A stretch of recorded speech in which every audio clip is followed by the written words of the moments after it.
नमस्कार साथियों, स्वागत है आपका अपना YouTube channel chemistry point Purnia में। साथियों, आज की क्लास में हम लोग नीट का सेट नंबर 4 का क्वेश्चन करेंगे। PYQ यानी प्रीवियस ईयर क्वेश्चन जो पूछा गया है, देखिएगा किस तरह का क्वेश्चन पूछा गया है और उनको हम लोग कैसे बनाएंगे। हाँ, क्वेश्चन में ही थ्योरी को मैं बताता हूं, एक्सप्लेन करता हूं, ध्यान से देखिएगा और ध्यान से समझिएगा। अगर समझ में नहीं आएगा तो कमेंट जरूर करिएगा, और नहीं तो ये मेरा नंबर है, धड़ाक से कॉल डायल करिएगा और बताइएगा सर जी ये क्वेश्चन कैसे हुआ, हम नीट के स्टूडेंट हैं, आपका मैंने वीडियो देखा है। ठीक है, शुरुआत करते हैं।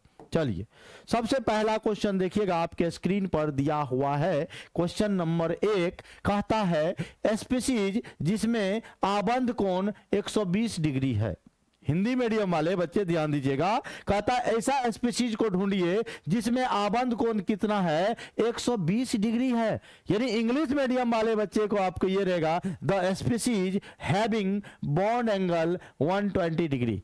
यानी ऐसा कौन सा ये स्पीशीज है जिसमें बॉन्ड एंगल कितना होगा भैया, 120 डिग्री होगा, 120 डिग्री होगा। जब इस तरह के क्वेश्चन को बनाना है तो आपको एक टॉपिक जरूर आपको सीखना पड़ेगा। उस टॉपिक का नाम है साथियों प्रसंकरण। क्या? प्रसंकरण यानी हाइब्रिडाइजेशन। हाइब्रिडाइजेशन और हाइब्रिडाइजेशन को समझना बहुत जरूरी है।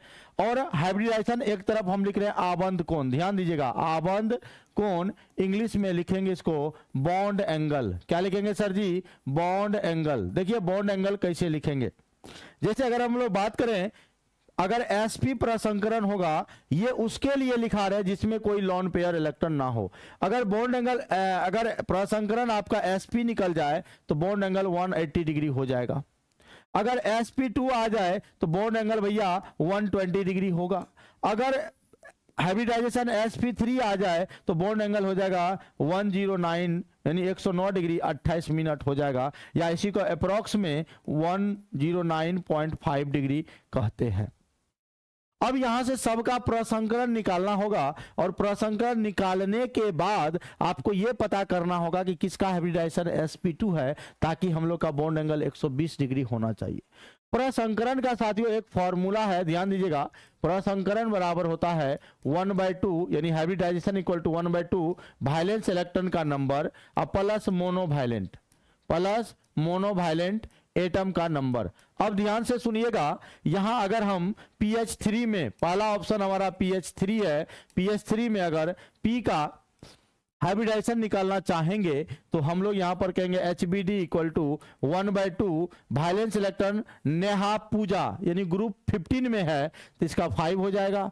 हाइड्रोजन मोनोवायलेंट है, मोनोवायलेंट का मतलब जिसका वैलेंसी 1 हो उसी को मोनोवायलेंट कहते हैं, तो इसका नंबर 3 है। ऐड कर दीजिए, 1/2 इंटू हो जाएगा 8, तो 2 4 जा 8 हो गया 4। लेकिन भैया इसके पास 5 इलेक्ट्रॉन था जिसमें 3 खर्चा है, एक लोन पेयर है, इसलिए ये बॉन्ड को क्या कर देगा, दबा देगा, है ना। अगर sp अगर 4 के लिए क्या होगा sp3, क्योंकि s का एक ऑर्बिटल भाग लेगा, p का 3 लेगा, है ना, तो ये हमारा नहीं होगा। उसके बाद आ जाओ ClF3 में 1/2 करिएगा, chlorine, fluorine, chlorine, bromine, iodine, ये ग्रुप 17 में है, इसका वैलेंस इलेक्ट्रॉन 7 हो जाएगा, प्लस फ्लोरीन मोनोवायलेंट है 3 हो जाएगा। तो देखो भैया क्या होगा, 1/2 इंटू 10 तो 5 बार में कटेगा, इसका हाइब्रिडेशन sp3d हो जाएगा।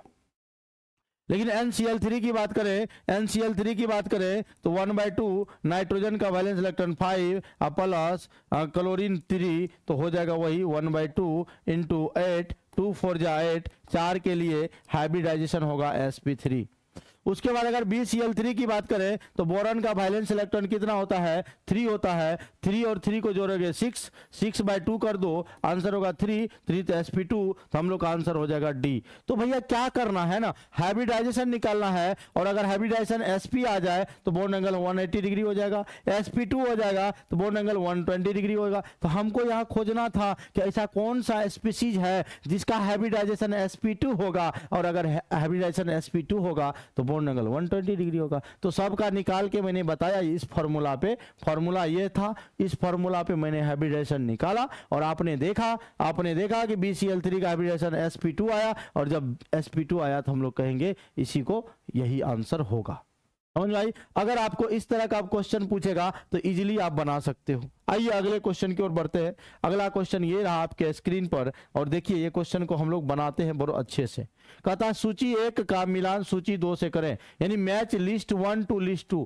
एक बगल लिस्ट 1 है, एक बगल लिस्ट 2 है। कहता लिस्ट 1 का मिलान लिस्ट 2 से कीजिए। ठीक है, तो याद रखिएगा ये जो BF3 होती है, पहले डी नंबर का हम लोग BF3 की बात करें। BF3 में बोरॉन का हाइब्रिडाइजेशन निकालो।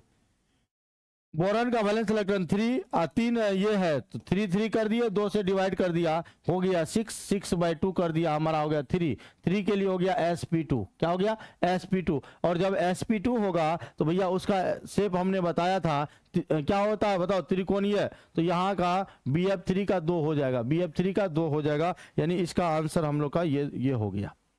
अब आ जाओ SF6 का, इसका होता है अष्टफलकीय, तो इसका हो जाएगा B का 3। देखो भैया आंसर, देखो आंसर मिलाओ, आंसर मिलाओ। D का 2, D का 2, D का 2, D का 2, D का 2, यहाँ आया D का 2। हाँ, उसके बाद कहता D का 2, तो B का 3, B का 3, B का 3, ये आंसर होगा। D का 2, B का 3, हम लोग का ये आंसर होगा। D का 2 हो रहा है, और B का देखो, ओ सॉरी, D का 2, D का 2, D का तो भैया 2 यहाँ भी है, यहाँ भी है। B का, तो B देखो 2 नंबर में 3, तो हम लोग का D ऑप्शन हो जाएगा।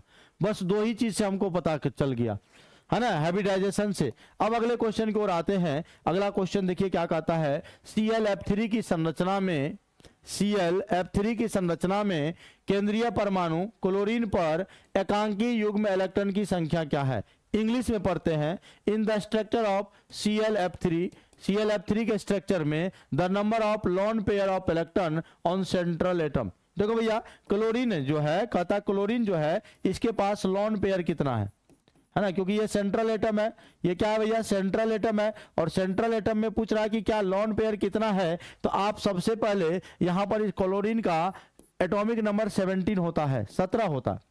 17 इलेक्ट्रॉन होता है, भरना है इलेक्ट्रॉनिक कॉन्फ़िगरेशन में। तो हम नियॉन को घेर लिए, नियॉन को घेरने के बाद हमारा होगा 3s 3p, 10 2 12 5 17, यानी इसका जो वैलेंस इलेक्ट्रॉन होगा तो 2 और 5 को जोड़ दीजिए, हो जाएगा 7। अब देखो 7 में खर्च